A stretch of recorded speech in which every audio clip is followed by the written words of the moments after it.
आप सभी को मेरा नमस्कार। आज मैं आप सभी के समक्ष कार्तिक मास के महात्म्य का 14वां अध्याय प्रस्तुत कर रही हूँ। आइए शुरू करते हैं। बोलो बांके बिहारी लाल की जय। जय श्री कृष्णा।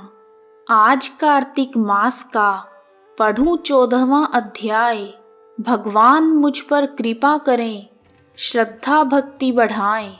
जलंधर को इस प्रकार धर्म पूर्वक राज्य करते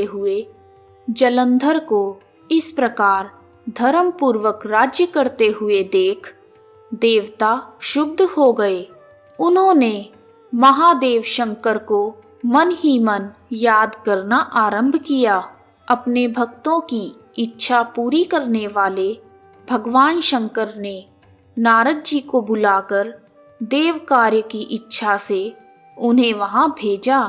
शिव भक्त नारद भगवान शिव की आज्ञा से देवपुरी में गए। इंद्र आदि सभी देवता व्याकुल होकर शीघ्रता से उठकर नारद जी को उत्कंठा भरी दृष्टि से देखने लगे। सभी देवताओं ने नारद जी को अपनी व्यथा बताई और अपने दुखों को नष्ट करने की प्रार्थना की। तब नारद जी ने कहा, मैं सब जानता हूँ, इसीलिए मैं दैत्यराज जलंधर के पास जा रहा हूँ।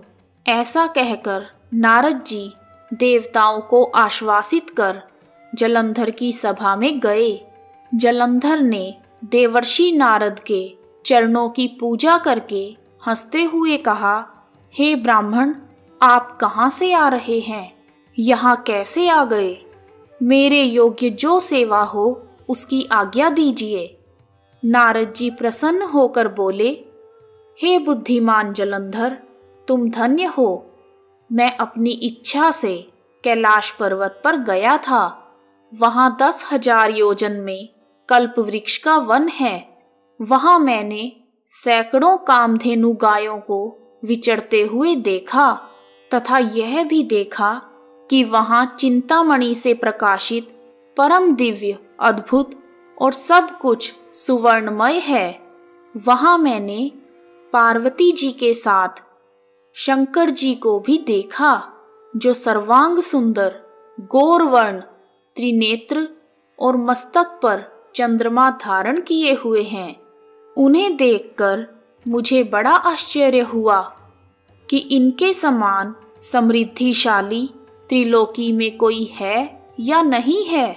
हे दैत्येंद्र, उसी समय मुझे तुम्हारी स्मृति हो आई और तुम्हारी समृद्धि को देखने की इच्छा से मैं तुम्हारे पास आया हूँ।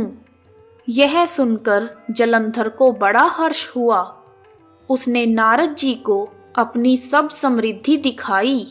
उसे देख नारद जी ने जलंधर की बड़ी प्रशंसा की और कहा, निश्चय ही तुम त्रिलोकपति होने के योग्य थे।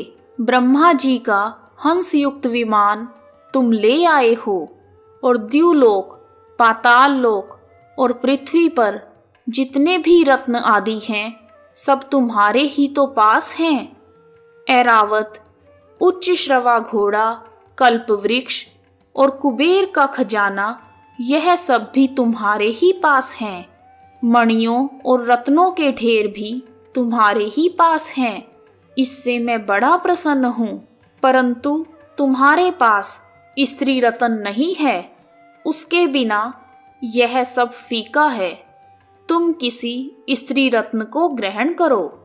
नारद जी के ऐसे वचन सुनकर दैत्यराज जलंधर काम से व्याकुल हो गया। उसने नारद जी को प्रणाम करके पूछा कि ऐसी स्त्री कहाँ मिलेगी जो सभी रत्नों में श्रेष्ठ हो। नारद जी ने कहा, ऐसा रत्न तो महादेव शंकर के ही पास है।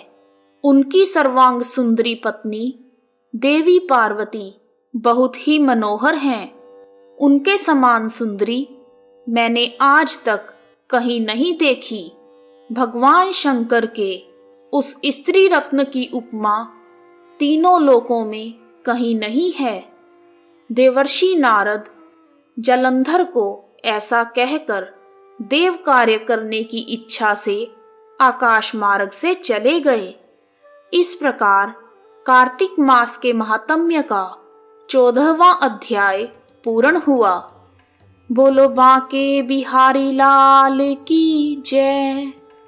श्री कृष्ण गोविंद हरे मुरारी, हे नाथ नारायण वासुदेवा। यदि आपको कार्तिक मास के महात्म्य का 14वां अध्याय पसंद आया है तो कमेंट बॉक्स में जय श्री कृष्णा, जय दामोदर भगवान, जय माता दी लिखना ना भूलें। आप सभी का हार्दिक धन्यवाद। जय माता दी, जय श्री कृष्णा।